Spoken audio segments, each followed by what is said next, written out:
receivers appear to really stand out on Saturday. Is that the best you've had in that group play since you've been here? Yeah, I believe it has. Didn't have any drop balls. I thought they played with speed and made the contested catches. I think we've been talking about that for 3 years around here, and I was really excited about them. And it's nice to see the distribution of the ball. They all feel like they're a part of it. In this offense, anybody can get it. So that's kind of how it's based, and so that was really good to see.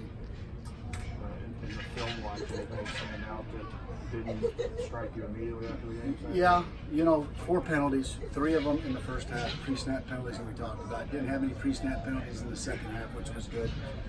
But then we had a 15-yard penalty that brought back about a 50-yard third down conversion. 2 turnovers, awful.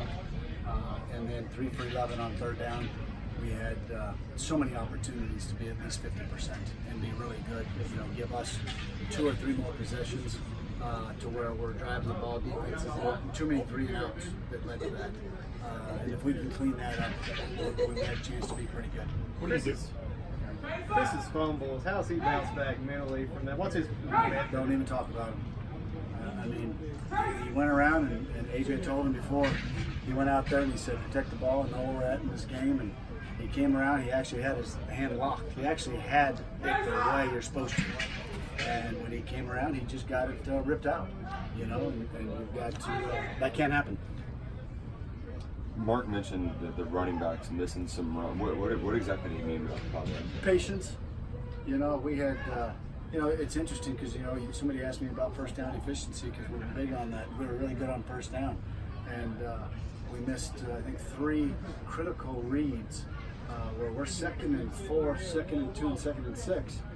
And we stayed at that or got worse because of the run where we're a first down or we're 3rd and 1 or we're 3rd and 2 or we're manageable. And just getting quick on reads, not trusting it, and they'll learn from it. One was, the next one became a 40-yard touchdown.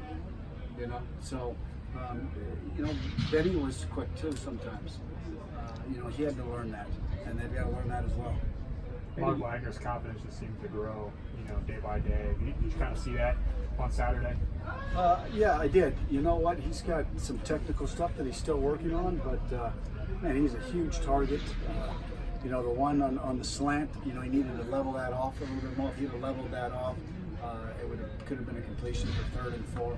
He went at a bad angle, and he's got to learn those little things like that. But absolutely, we kind of talked about it before camp ended. The confidence that we have, and that's how he became a starter. Was that kind of what you've been seeing from them throughout camp? We have. We've seen the growth, the catches, not so many drops, and that's been really good for Terry. Because some of those balls weren't perfect, and that's what we've been talking about. They're not all going to be perfect.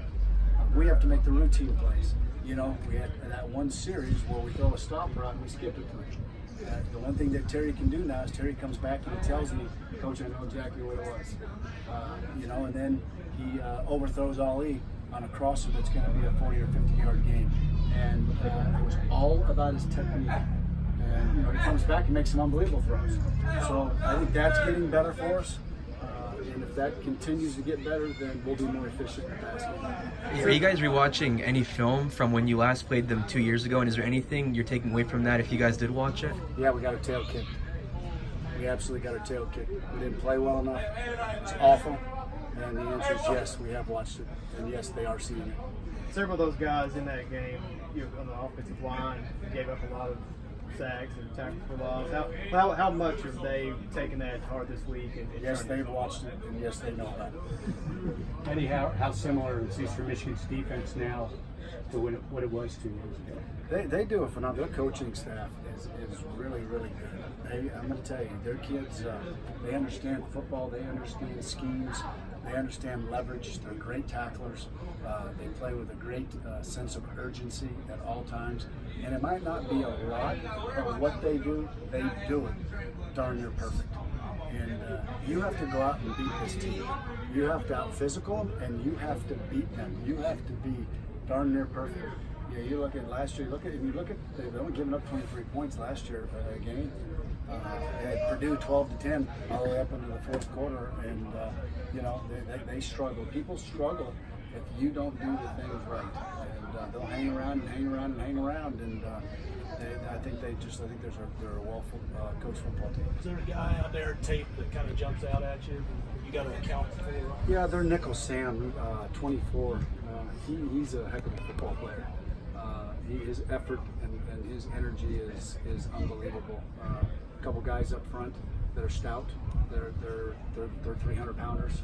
You can't move, unless you get great technique on him. Twitchy. I think the rushers are a little bit different this week than we saw last week on the edge. How did your tight ends play? They played good. I would say about a B minus. It's Coach Merrill's going to be hard on them and get after them. It was Keaton's first time, but Keaton did pretty good. We'll get Justin, we'll get those guys involved a little bit more as we progress. But we did some other good things in the passing game that I think will help that with those guys. So, but they played good, not great. We want to get to great. You talk about riding the hot hand with the running back, but is it a case, keep one of those guys in the receiving game gets that? Would you keep one to spread around? Or Yeah, no, absolutely. Coach Smith will keep them going. And it really depends on the weather. It depends on what kind of routes they're running. 2 or 3 in a row. If they're running deep routes, they've got to get back and get somebody else in there. I think we're creating a little bit of depth, though, to where we can use a couple people out there and maybe not have somebody go. As a receiver, you go 40, 50 plays, you're humping it. Terry was only sacked once. How much does the pass pro help having Landon Young back in there? It's huge. I thought they all really did a nice job. You look back and you can pause it, and we had a nice pocket, and Terry felt really comfortable. We had one bonehead deal where Terry threw that ball to land, and those are the things we want to get away from, but it was one. So, if we can get away from those, that's a bad mistake, but I thought our pass protection was really good. Wasn't just pleased with the running back pass protection. We missed a blitz, and we had a guy wide open. Lynn would have been another 50-yard explosive.